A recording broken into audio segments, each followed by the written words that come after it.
Good afternoon. My name is Brian Liddy, and welcome to the Full Scottish here on Sunday, the 1st of October. I'm joined today, at the moment, by Federica Woelk. Federica, thank you for giving up part of your weekend to join us here in Scotland, broadcasting Scotland. Federica, so you're living in Brussels, and you studied at the College of European. Sorry, you studied at the College of European in Natalin, Warsaw. And you work for the European Parliament. Your master thesis was on West Germany and Bosnia-Herzegovina and remembering the past. So thank you for joining us. Is this your first time on the show? Thank you. Yes, it's my first time. Oh, I'm really welcome. happy to. Thank you. So we will be joined later on by Olaf Stando, but as soon as he can join us, we think maybe around about 12:15. But until then, Federica, it's just you and me. So I'll start the show with our routine update on the Ukraine war, the war in Ukraine, day 585. A huge fire erupted at an oil pipeline in the western Ukrainian region of Ivano-Frankivsk on Saturday, injuring 9 people, 5 of them critically, authorities said. The blaze near the village of Strimba caused an oil spill spanning 100 square metres before it was extinguished. Footage shared on social media showed thick clouds of black smoke billowing out over the village. The cause of the rupture was unclear, but local media outlets reported there had been a powerful explosion. A Ukrainian drone attack on Saturday in the southern Russian region of Bryansk injured 1 person and damaged windows and the roof of an administrative building, Alexander Bogomaz, the region's governor, said. Ukraine signed 20 agreements and memorandums with foreign partners on the manufacture of drones and the repair and production of armoured vehicles and ammunition at the first International Defence Industries Forum, which Kyiv organised with international producers. President Volodymyr Zelensky said he wanted to turn Ukraine's defence industry into a large military hub, also announcing the creation of the Defence Industries Alliance. Grant Shapps, the UK's new Defence Secretary, says he has held talks with army leaders about deploying UK troops within Ukraine for the first time for a training programme. Shapps said the proposal being discussed would reduce the reliance on the UK and other NATO member bases. NATO member Romania reported possible violations of its airspace during overnight drone attacks by Russia on infrastructure in neighbouring Ukraine. Residents in the Tulcea and Galati municipalities were alerted, the Defence Ministry said in a statement on Saturday. The ministry said no objects so far appeared to have fallen on Romanian territory, but the search would continue. Vladimir Putin has signed a decree marking Saturday the 30th of September as Reunification Day, commemorating Russia's illegal annexation of Ukraine's Luhansk, Donetsk, Zaporizhia and Kherson regions. Russia's former president, Dmitry Medvedev, marked the anniversary by suggesting Russia may annex more of Ukraine. The General Staff of the Ukrainian Armed Forces has said the Ukrainian Air Force shot down 30 Shahed drones with the Odessa, Mykolaiv and Vinnytsia regions overnight on Friday. Russia has been recruiting Cubans to fight in Ukraine. The Havana government has said it is not part of the war and has arrested 17 people last month in connection with a people trafficking ring that was luring Cubans to fight for Moscow. So, Federica, that's our routine update, sadly routine update. Was there anything in there that you maybe wanted to comment on? Yes, thank you. I wanted to comment on the idea of these anniversaries that Putin has, but not only Putin, and because this is something that we see very much in the Balkans, especially in Republika Srpska, where really there are these anniversaries of celebration of days which are actually remembering actions that have also been condemned by the international community. So I think that these days are really worrying, and this idea of introducing these anniversaries is really dangerous. Thank you, Federica. And is it the same in Brussels or in Belgium? Does the Ukraine seem to have dropped off everybody's news agendas the same way it has here in the UK? Yes, yes, absolutely. Ukraine is the first topic in every field, I have to say. Okay, thank you. Well, our first item today, which you're ideally placed to comment on, Federica, is the situation in Kosovo.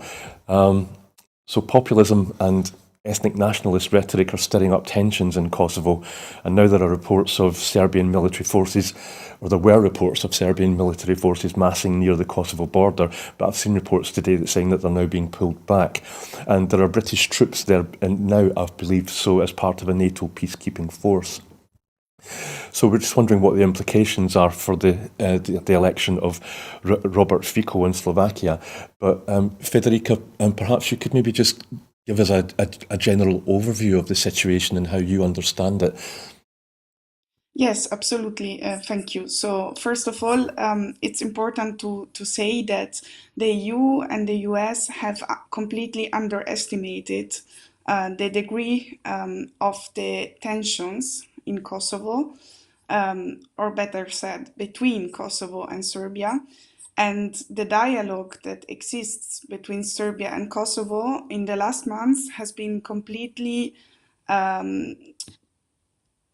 to say, problematic in the sense that the sanctions have been imposed on Kosovo for not respecting certain elements and of the agreements that have been established between the EU and both parties. But with regards to Serbia, no action has been taken whatsoever. And this has increased this both-sidism on the side of the international actors, which has contributed to give Serbia more confidence, because Serbia knew that no sanctions would ever come from the EU or from the US. Now, the terrorist attack last week on a Kosovo police officer, which killed a Kosovo police officer, led to the US being a bit more aware, and the US now threatening Vucic with sanctions, but still the EU is not moving forward, especially because Hungary can block sanctions at any time. So this is the overall situation right now, and it's true that Serbia has revoked some of the troops, but the problem remains, also because Serbia will now call this as de-escalation, even though it is not, because Serbia did not change its position. And another very important point is the fact that Russia is surely also implicated in this, because the Russian embassy in Canada posted the same day a tweet saying that Kosovo is Serbia. So now we have also the assurance that Russia is trying to create other fronts of war, so that the EU will put its attention away from Ukraine. So this is overall the situation. Now, regarding the election of Robert Fico in Slovakia, I would say it could actually bring, on one hand, a positive development for Kosovo, indeed, because it means that most probably, but it's not confirmed yet, and it's still to see, that Miroslav Lajčák would eventually become a minister of the government. And therefore, one of the two mediators in this dialogue, which has contributed to this both-sidism and non-recognition of Serbia's fault, let's say, would go away. So this would be a positive development, but everything needs to be seen. On the other hand, obviously, Slovakia will possibly contribute to the veto blocking. So this would be rather a negative element. So we need to see. Thank you, Federica. So the Kosovo declared independence from Serbia in 2008, and you mentioned an incident that took place last Sunday when um, um, a, a, a soldier was killed. That was when 30 heavily armed Serbs barricaded themselves in an Orthodox monastery in northern Kosovo, and that set off a day-long gun battle with police and left one officer and three attackers dead. Is that right? Have I got the right incident that you were referring to? Yeah. Yes, exactly. And the point is that the main responsible, the one who said that he was the responsible one, was the vice president of Lista Srpska, the Serbian party in Kosovo, which has strong links to Serbia and to President Vucic. And the same person has been seen going out freely in Serbia these days. So it means there has been no, let's say, no retaliation also of the Serbian state, and um, no tentative to show that the Serbian state has nothing to do with it. Rather, the contrary. It's pretty clear that the Serbian state has been contributing to this attack. Thank you. And this comes as you say, you said that the EU and the US are trying to mediate and finalise years-long talks now on normalising ties between the two countries.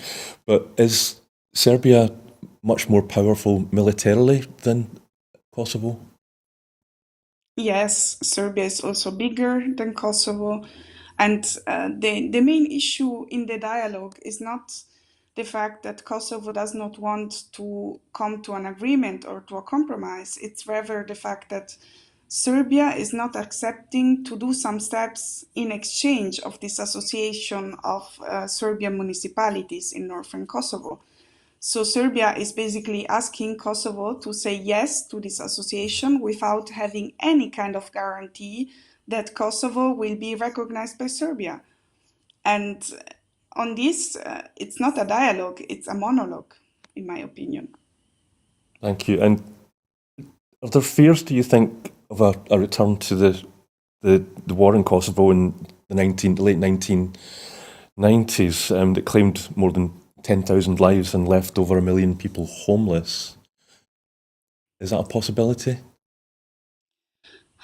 At the moment, I don't think so, because at the moment, I think that Serbia is really aware of the fact that, first of all, there are NATO troops in Kosovo, and second of all, they wouldn't be able then to continue with the path to the West and with the EU accession process. So I think at the moment, no, but I think we should really be aware that it is, though, a possibility, and also the fact that it wouldn't stop to Kosovo. It would go further to Bosnia and Herzegovina. It would go further to Montenegro. We know all well how connected the Balkans are, and I think this is something that we should really stress when we talk about them, because it's not only about Kosovo here. It's really about also the neighboring countries. Thank you, Federica. And while we've got you here, an expert on the subject, I've been doing a little bit of reading, obviously, about this before today's show, and I've been seeing quite a lot of terms and expressions, even though it's a standard article here in the British press, and I'm thinking I don't really know what they're talking about. So one of the phrases, maybe you can help explain it. Somebody talked about it's a Vucic, Serbian President Vucic. What did he mean when he said that it was Kurti's terror? I mean, Kurti is the Kosovo Prime Minister, but why refer to Kurti's terror? I mean, in order to understand this, we need to understand the history, and we need to know that President Vucic was Milosevic's Minister of Propaganda. It was at the time also in which Kurti has been imprisoned by Serbia and has been captured by Serbia and tortured, obviously, during the war and after, right after the war. And all this explains a bit why Vucic also does not like Kurti, plus the fact that Prime Minister Kurti is really improving rule of law and the fight against corruption in his own country. This is why, and this is something that obviously goes against the plans of Vucic, who is trying, thanks to criminal groups in northern Kosovo, to destabilize the country and take back the country, because we know that in the Serbian constitution there is a part in which it is written that Kosovo is Serbia.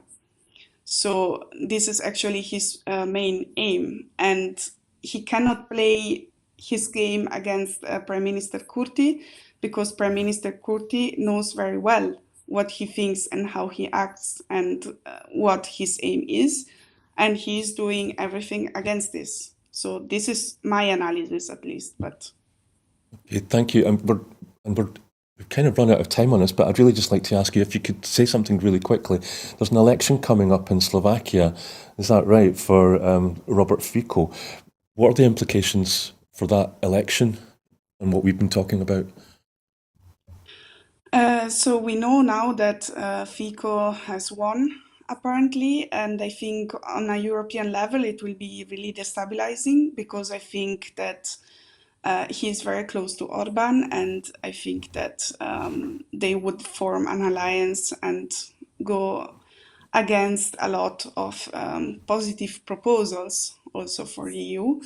And I think this applies also to the Balkans. But as I said before, I think that it could be positive in the sense that if Lajcak will become a minister, which is a possibility, then it would be positive for the Balkans, because he was one of the mediators that was complicating things in the dialogue between Kosovo and Serbia, let's say. Thank you, Federica. That's excellent. And I see that we're now joined by Olaf Stando. Olaf, hello, can you hear me? Yes, I can hear you. Great. Can you hear me? Yes, thank you. Perfect. Olaf, you're a migrants' rights and anti-austerity activist, and you founded an organisation called Never Again Right Now, which stands up for refugees' human rights. So that's you're also, along with our other guest Federica, you're the perfect guest to answer some of our questions. I don't know if you were able to listen to the show or watch while we were. Yeah, okay, that's great. But we'll crack on if that's okay. The next item is European Union enlargement. So the European Union are talking about enlargement again. The European Commission chief, Ursula von der Leyen, has said that the EU needs to prepare for enlargement now, and warned member states will have to make radical changes for the Ukraine and others to join the bloc.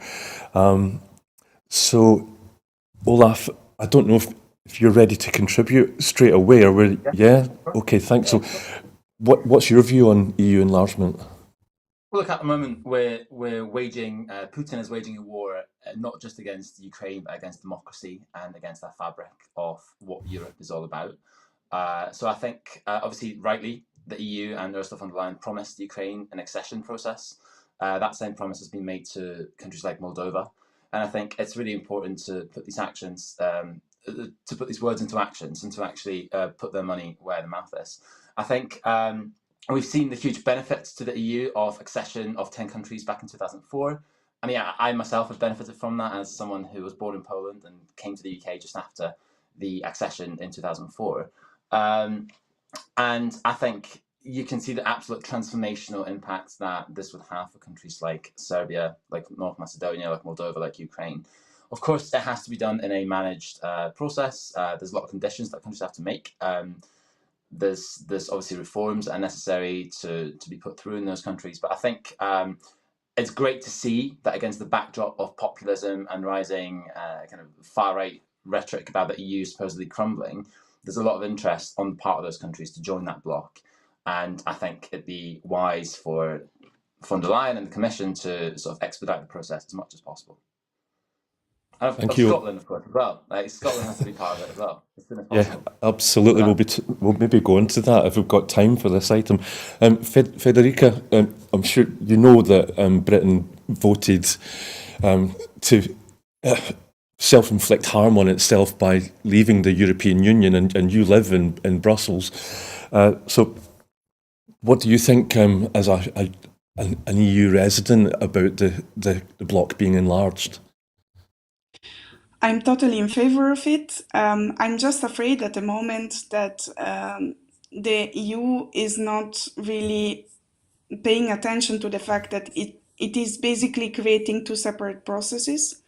Because I mean, the Western Balkans have been waiting for decades. They have been working, and some countries more, some countries less, but still they have been working a lot in order to be able to integrate. I think that North Macedonia and Albania should be admitted very quickly, because North Macedonia changed its name, changed its constitution. I think they really deserve it. On the other hand, I think there are still some states that are not ready for it, as for example Bosnia-Herzegovina and also Kosovo, even though I need to say in Kosovo the majority of the population is in favor, and it's a really democratic country that is really working hard against corruption, for example, and for the rule of law, which is not the case for Serbia, for example. So regarding Serbia, I think we should really consider also to freeze one moment the negotiations, because we see that Serbia at the moment is really sliding into an autocratic state, and it's really also not respecting human rights. And I think this should be the basis in order to be able to get into the EU. Ukraine will most probably open the negotiation process, but we still need to be aware of the fact that Ukraine is not ready yet to enter into the EU and still has a lot of work beforehand. So I think it's really good to push for enlargement, because for a lot of years it has not even been discussed, and it has been a topic which was politically very sensitive. But we should be aware that we shouldn't forget the Western Balkans when we discuss about Ukraine and Moldova. Thank you, Federica. I've got a list of countries here, actually, and you've already mentioned quite a few of them. I was going to ask you both, I was going to quickly go through the list and see if there are any that you think should or should not be able to join the EU. So you mentioned, Federica, you mentioned the Ukraine and Bosnia and Herzegovina and North Macedonia already, and Kosovo. What about Turkey? Olaf, do you think Turkey should or shouldn't be able to join the EU? look, to be honest, accession in Turkey and any other country is up to the people of Turkey, right? I don't think it's right for me, as someone on the coast of Fife, to be expressing an opinion on whether Turkey should join the EU. I frankly haven't got a stake in this. But the broader point is that you are only allowed to be part of the EU club if you play by the rules, right? If you subscribe to the rule of law, we see countries that are in the EU, like Hungary or Poland, that are flouting that rule, and it's regrettable to see that the EU is not perhaps standing up against that appropriately and pulling more of its muscle to ensure that these countries play by the rules. And of course, in Turkey, we've got an authoritarian government, I think it's safe to say, that is not only persecuting the Kurdish minority, violently so, and persecuting political journalists, imprisoning opposition candidates.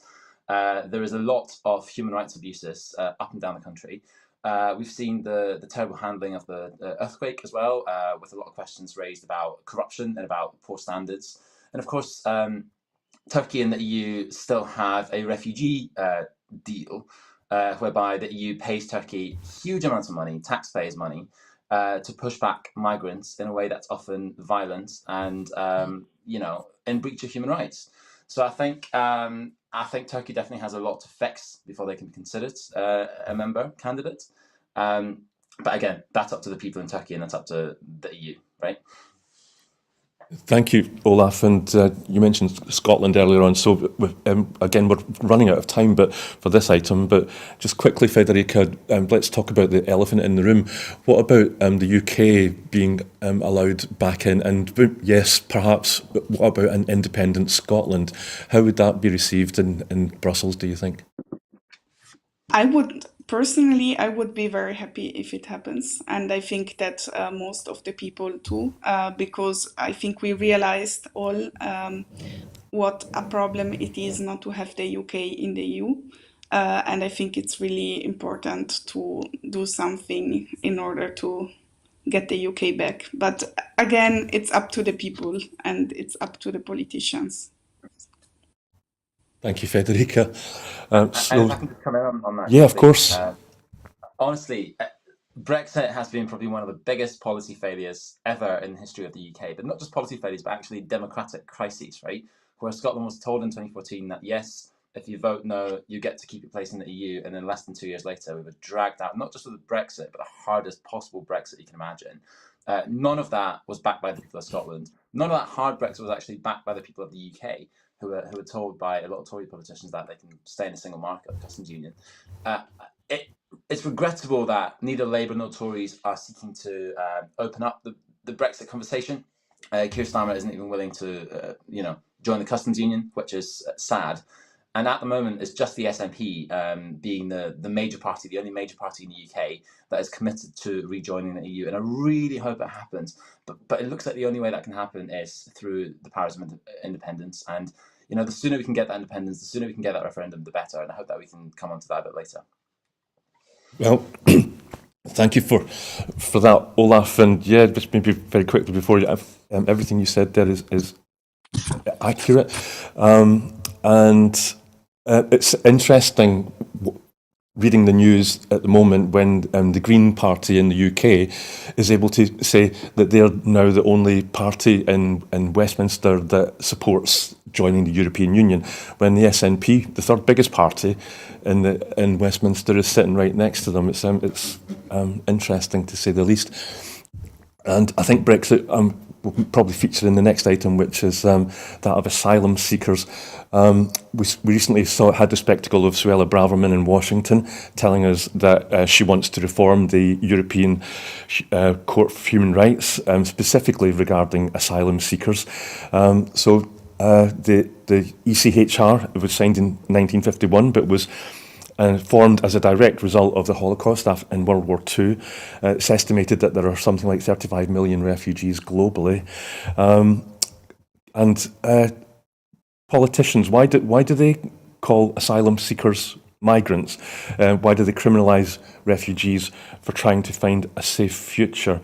And Olaf, I think you'll be the well placed to answer or say something about this current situation. Well, it's utterly cynical. There is no other way to describe it but scoring cheap political points out of sheer desperation because the Tories are, 20 points behind in the polls. It is inhumane, it's toxic, it is abhorrent. And what the Tories are basically doing is playing to the worst racist instincts of the extreme right fringes, which only years ago, stuff like the Great Replacement theory, which Suella Braverman is essentially alluding to, that somehow the white majority in the Western civilization is under threat of, migration, people coming to seek a better life. That's the point she was making in that speech in Washington. That kind of rhetoric would be confined to, the darkest margins of the internet only a few years ago. The Tories, what they've done is they've imported the UKIP rhetoric, the Nigel Farage rhetoric, and made it mainstream. And that has been aided by the right-wing press, a lot of them, best pals with the Tories. And that is essentially polluting the collective political space, the collective political consciousness that we've got across the UK. It is extremely, extremely sad.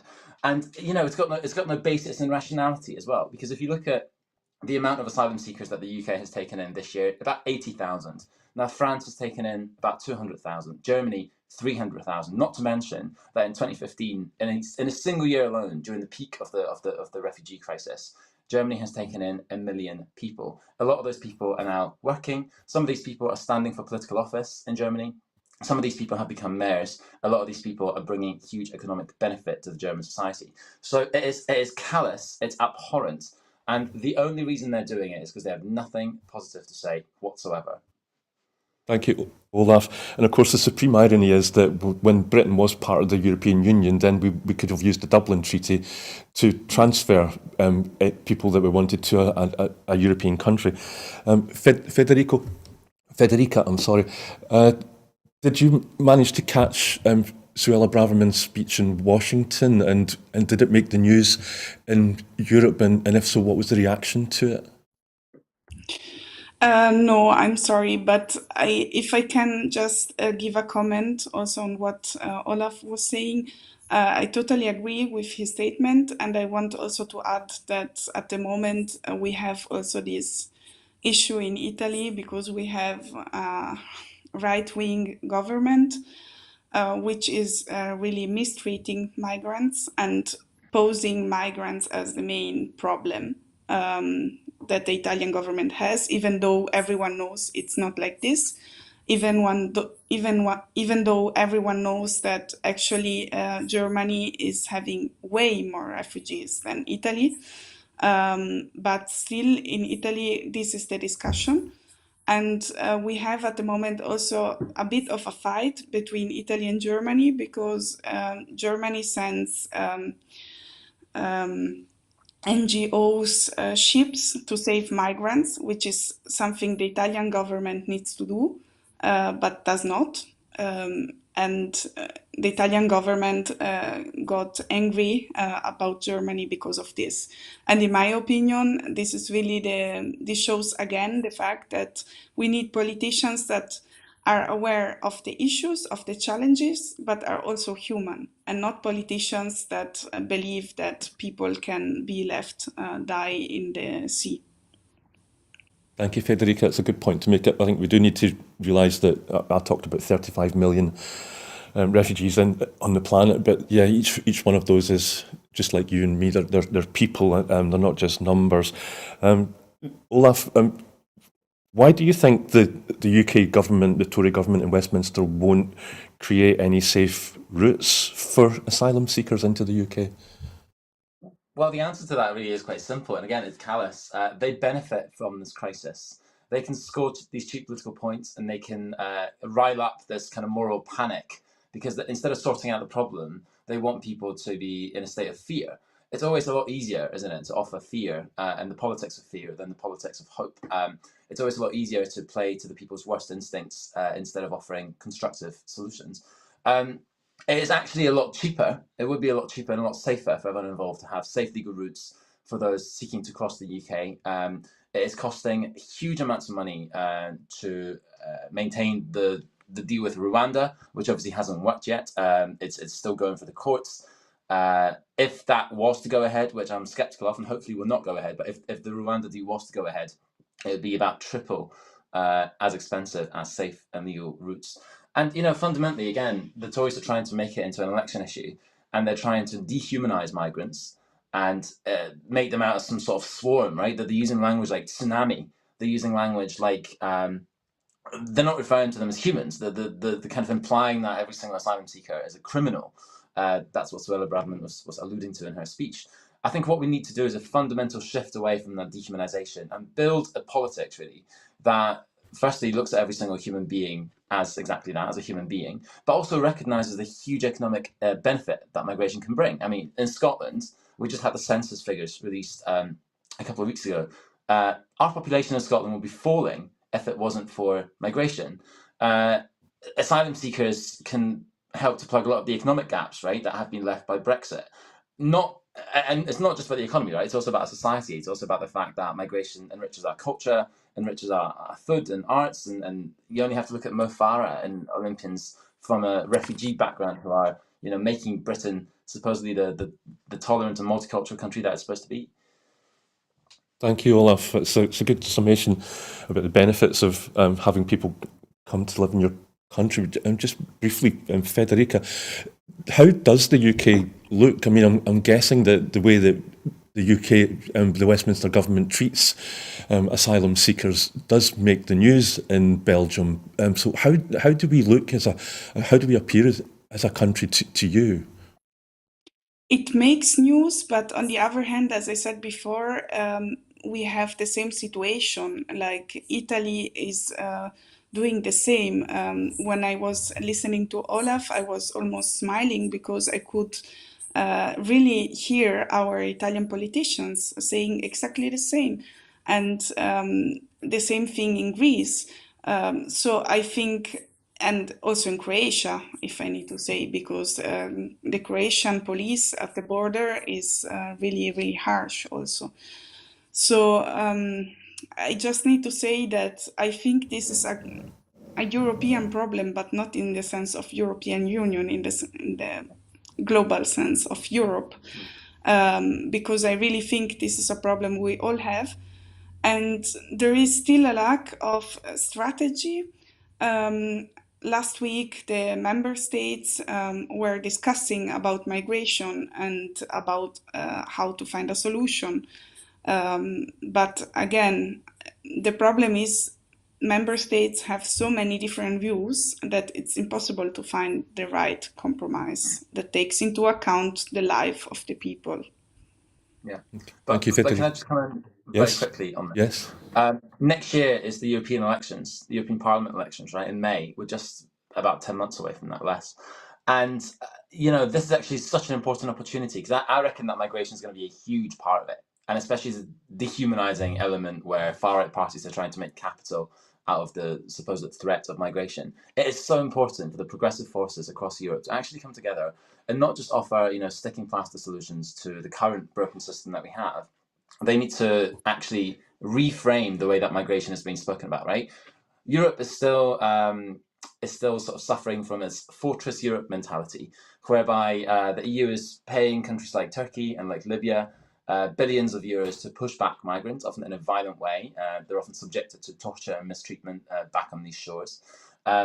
We have detention centres. We have migrants left in limbo for weeks, if not months, when they actually reach Europe and not drown. And of course, we have the horror of drownings in the Mediterranean and the Balkan routes as well. So honestly, I am so sick and I'm so tired of Europe, playing this kind of game and playing to the far right's tune that somehow migration is a threat and that we have to build this wall and build a border around Europe and keep them out. We have to fundamentally look differently at migration and this Fortress Europe approach. And that's what the campaign that I founded, Never Again Right Now, seeks to do from sort of grassroots campaigning perspective. But yeah, we might come on to that later. Yes, I hope so. Can I very briefly react to this because it's very important? Please do, yes. You're absolutely right about the European elections. My fear is, though, the topic of migration will be used in the negative terms, and my fear is that the political parties, are absolutely not ready at the moment to do what you were saying and really put migration into a positive perspective, because I have the impression that communication-wise, the political parties are not able to communicate with the citizens directly anymore. And there is also this mismatch between like European politics and national politics. So national politicians misuse also European politics at times. Yeah. And this makes it even more complicated. And lastly, in my opinion, the problem is that until we also have unanimity on certain issues, as for example also foreign policy, we will never get forward because one member state can block every kind of decision. So this is also another problem. Okay, thank you, Federica. It's going to be tough by the sounds of it.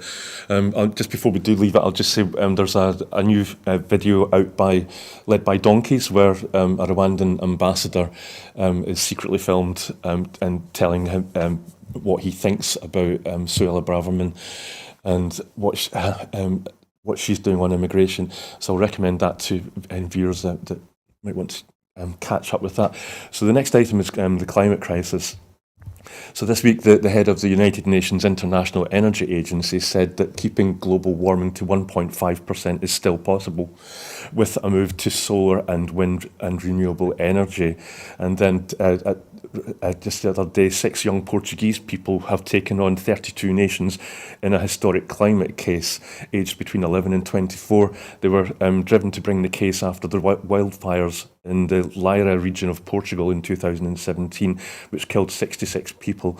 After a summer of more wildfires across Europe, they argue that the 32 nations' policies are inadequate and that they breach the young people's the right to life, the right to be free from inhuman or degrading treatment, the right to privacy and family life, and the right to be free from discrimination.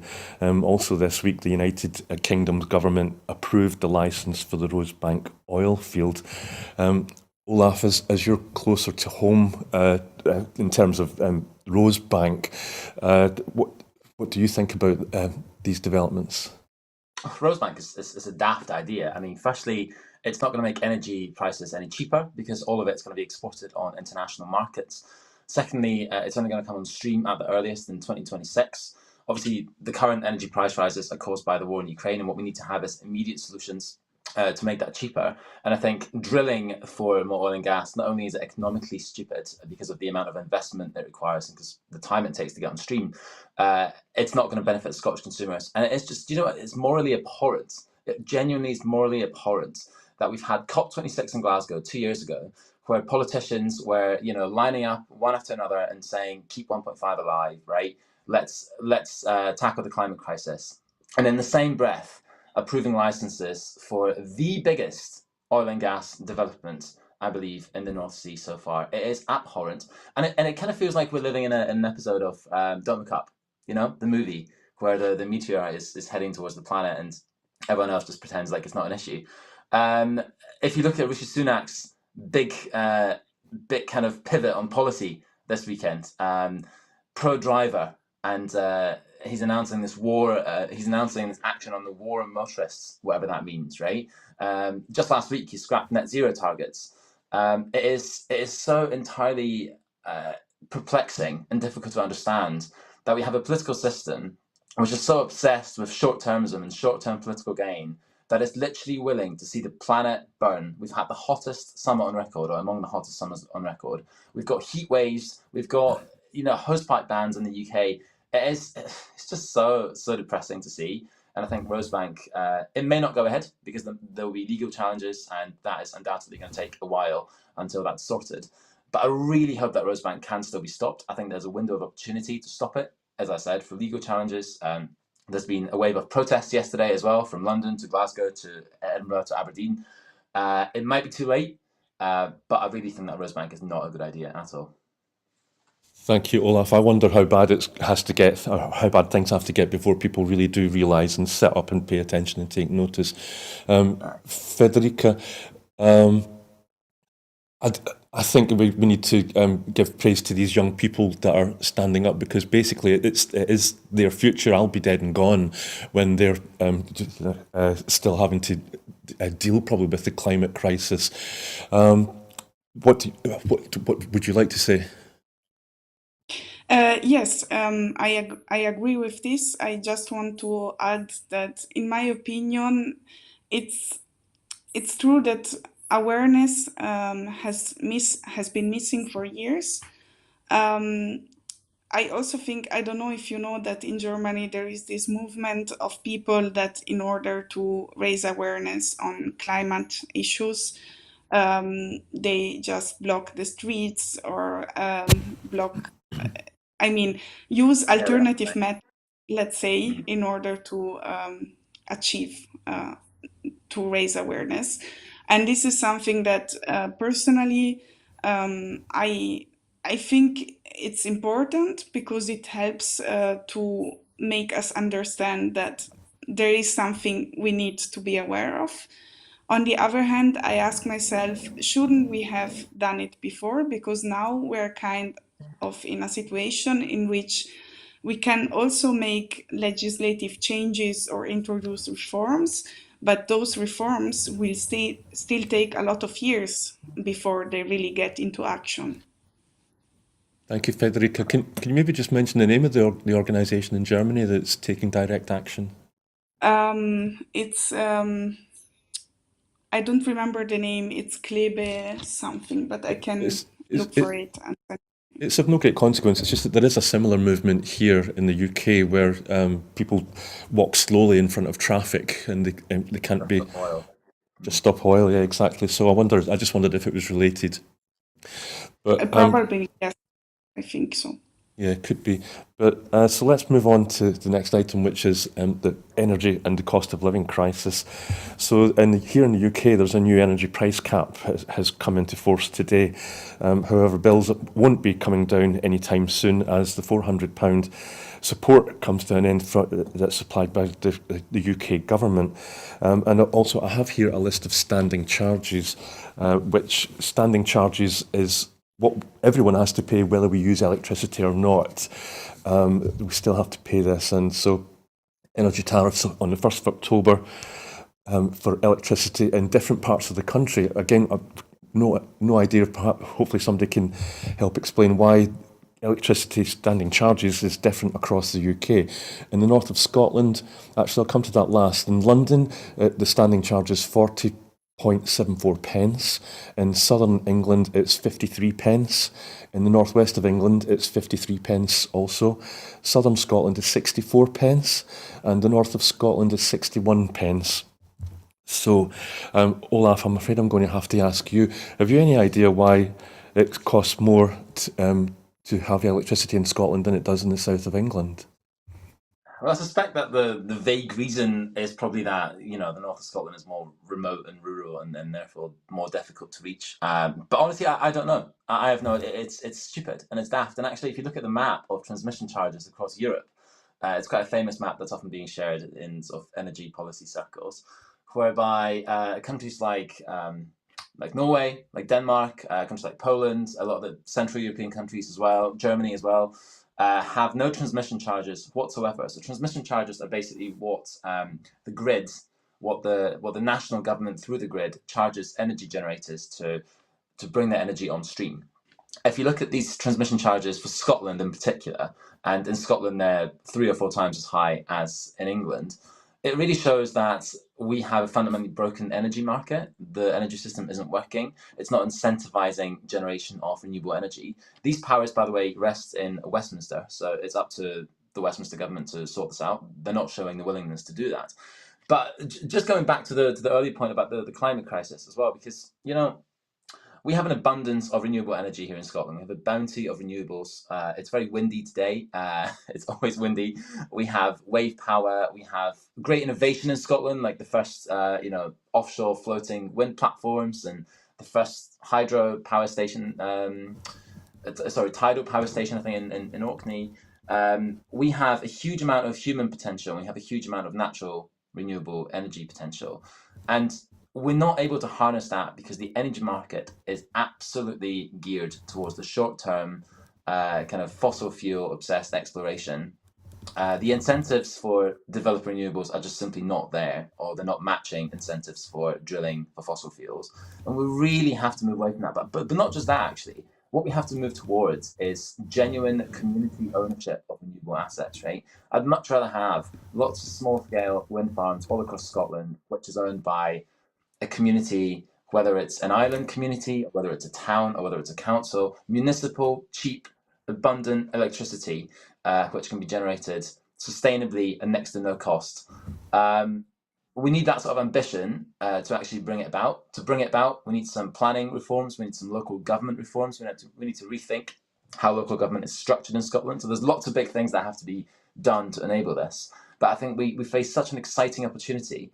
And in the end, it's not just about bringing down emissions and getting to net zero, it's about cheaper bills. The more intensity we bring on renewables and the more serious we get about this, the cheaper our bills are going to be. And that's a good thing for people and for planet. Thank you, Olaf. I think, yes, everybody seems to agree that renewables is the future when it comes to the cost of living crisis. Federica, what have the government in Belgium been able to do for people during the cost of living crisis where you live? They try to introduce some incentives, and also other governments have done this. In southern countries, it's more difficult. The situation in Italy, it's still very difficult and problematic, also economically speaking. Therefore, there it has been more difficult than in the north, I would say. And also the fact that there are so many different countries inside the EU makes it more difficult to do some serious reforms which can be a benefit for all, because obviously some reforms will benefit some states and other reforms more other states. So I think it's really, really difficult in the EU, but the EU is doing a lot in order to tackle this issue at the moment. Yes, am I right in thinking that the European Union has been able to get together and buy gas and possibly electricity more cheaply than it would if the countries did it individually on their own, as the UK has had to do? Is that right? Yes, Yes. absolutely. And Olaf, you mentioned wave power, which I think is really going to be the future, because there are, what, two tides every day, so the water comes in and then it goes out. And we have the longest coastline possibly in Europe, I think. And also, it's not like wind power, because the waves just, whether it's night or day, summer or winter, it goes. And Philippa Whitford gave a great speech in Westminster, where she talked about hydroelectric batteries, which, Federica, I'm kind of thinking, tell me if there's anything similar in the EU or in Belgium. But the idea is basically you build a dam up a mountain, and you use electricity during the daytime when there's when it's plentiful from renewables to pump water up the mountain, store it behind the dam, and then when electricity is scarce, perhaps because of climate or weather conditions, there's no wind or whatever, and then you let the water back down to turn turbines, which then generates electricity. And there are 6 shovel-ready projects ready to go in Scotland, but they won't get backing from Westminster. Federica, does that ring a bell with anything that's happening in Europe? Yes, I think this is also something that is being currently developed and also implemented in Europe. But my question then, why does Westminster not back this project? Because it seems to me that it's actually a good idea. A very good question. I personally, I don't know the answer. Well, maybe I do know the answer. Oh, I know the answer. On you go then. Do you know what? Because if you look at Westminster, they're all in hock to the big energy bosses and the fossil fuel companies that are funding them and donating to the party conference and their election, right? If you look at the cost of living crisis, right, we often talk about it as, you know, caused by the war in Ukraine, which of course large parts of it are, but it's also a cost of greed crisis. Okay, you have to look at companies like BP, like Exxon, like Equinor, like Shell. Some of these companies, by the way, state-owned. Equinor, of course, is a Norwegian state-owned company, which is building most of the wind projects here in the UK and in Scotland. They're making extreme profits, excess profits, right? And of course, after a lot of pushing, the UK government did implement a windfall tax. That was after pressure from the SNP and from the Labour benches. But they're now kind of turning back on the windfall tax, and the windfall tax never really went far enough. The profits made by the energy sector are immense. And, you know, put simply, the scale of these renewable projects isn't anywhere near big enough to guarantee profits as sustainable and as big as the fossil fuel profits, right? So unless you have government action, coordinated long-term government investment, which obviously involves a bit of risk, but it is going to bring benefits in return, we're not going to see the sort of large-scale renewable investment that we need. Because at the moment, it's the fossil fuel companies that call the shots, and it's time for that to end. Thank you, Olaf. Yes, Equinor, as you say, a state-owned Norwegian company. Apparently, they've committed to investing £2 for every £1 that they spend when they're developing that oil field. But yes, the very fact that the British government is willing to open up a brand new oil field during a time of climate crisis. Chris Packham has called it an act of war on the environment. But yeah, well, I'll move on to the last item of today, which is GB News. So following a nasty interview of far-right commentator Lawrence Fox by Dan Wootton, Lawrence Fox was given a platform to air his misogynistic view of women. The two men discussed a female journalist, Ava Evans, and by name. Fox, after the show, Fox posted a screenshot on Twitter or X appearing to suggest that he had a conversation with between him and Wootton after the show, which involved laughing emojis. And Wootton has now been suspended. I think he's also lost his Daily Mail column. And his colleague at GB News, the Reverend Calvin Robinson, is also being suspended.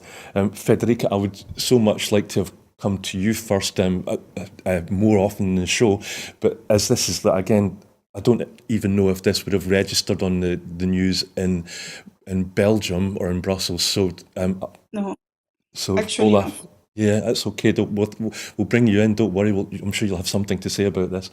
Olaf, perhaps you can explain it a bit more clearly than I can, so that Federica will be able to contribute. But yeah, what's your view on GB News? Earlier this week, essentially, there was a conversation on GB News, which is a fairly new broadcaster across the UK, a very right-wing broadcaster, between two of its top presenters, Lawrence Fox and Dan Wootton, about a female journalist who is on the left, a progressive journalist, who was talking about male suicide earlier on.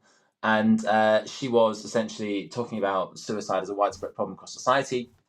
She said we shouldn't be categorizing kind of suicide as a male problem or as a female problem. It's a society-wide problem, and I think that's a very good point she was making. And she was basically attacked for making that point on GB News at a panel. But she wasn't attacked for her contribution or for her views. She was being spoken about as a sex object, essentially. The presenter on GB News, Lawrence Fox, he used extremely vile and derogatory language, talking about that he wouldn't engage in a sexual activity with her, essentially, and that she is vile, whatever. I cannot even talk about it without just feeling slightly physically sick, because while it's great that the two of them have been suspended, and Calvin Robertson, it doesn't take away that GB News is an important part of the broadcasting landscape in the UK. It's being watched by a lot of people. It's being funded by some very right-wing, some of them far-right people with questionable views and interests. And again, this is a stain on our media landscape, which is also polluting other media, right? The rhetoric from GB News is also being seen on magazine pages and newspaper pages. Hearing this kind of stuff, while it's great that there's been a lot of rebuke and they've been widely criticised for this, these kind of attitudes are present, right? The misogyny, the rampant sexism, the hatred, and the complete lack of substance in their arguments. It's not just GB News, right? It's across society, and we really have to fundamentally change the culture and stop talking about women in this way. And it starts with men, and men have to realise that they're part of the problem. We do have a lot of educating on our part to do. We always have to look in the mirror and make sure we're better. But the media landscape also has to change, right? I mean, GB News has been allowing these attitudes for too long. While words as bad as this haven't been said before on GB News, the kind of rhetoric and the culture and the attitude and the innuendos have been. So yeah, GB News really should be ashamed of themselves and not credit to our society at all. Thank you, Olaf. And I'm incredibly conscious that so far on this item, it's been two men that have been talking about this issue. Federico, I'm willing to let the show run over time because we're almost out of time. But how do you view the mainstream media in Belgium or in the EU? Is there a lurch to the right and signs of misogyny and the like where you're living? To be honest, I think that misogyny is not only a problem of the right. I have to be clear about this. I think this is really a problem across society, across political parties, and I really think this is an issue that is still present, and it's sometimes it's more visible, sometimes it's more hidden, but it's always there. Personally speaking, I think that it's a problem that it's really visible in Italy, where a woman can be a politician, but if she is a politician, she will always be judged by her appearance, for example, and not by what she's doing and not by what she's saying. And this, in my opinion, is really a problem. A bit less in Germany, but still, it's still present. So I think we should also be aware of the fact that how women are treated and how women are spoken of, it's really important to be tackled in general and not only focusing on the countries that work best and the countries that work less best. Thank you, Federica. You call to mind a photograph that appeared in the press here when Nicola Sturgeon, when she was First Minister, met with Theresa May, who was Prime Minister, and they were both seated but wearing skirts, and the Daily Mail's headline, I think, was asking which of the two had the best legs. So that's the kind of situation that we have in this country at the moment. I'd just like to say that I think that Broadcasting Scotland is the antidote to GB News. And so that's the end of the show. I'd just like to say thank you, Federica. Thank you, Olaf. I think both of you should stand for election because you've both got excellent views and very good at kind of putting them out there, the opposite of me. But so that's at the end of the show. So thank you both, really. So before I go, I just want to remind you that here at Broadcasting Scotland, we do depend on the generosity of our supporters. So to everyone who has donated and to everyone who has signed up to make a regular monthly payment, we thank you very much. Our programmes will always be free to view. However, if you can afford £5 per month, please do consider becoming a Broadcasting Scotland supporter. We need to reach our target of £30,000 to pay our bills. It's incredibly pressing. However, the generosity of you, our supporters, has given us a little more time. So far, we have raised over £18,000 and we will be able to continue making programmes for a few more weeks at that rate. But our need to raise the remaining £12,000 is incredibly urgent. But once again, thank you, Federica. Thank you, Olaf, for sharing your views. I'll let you get back to what's left of the weekend and say goodbye and thank you for watching.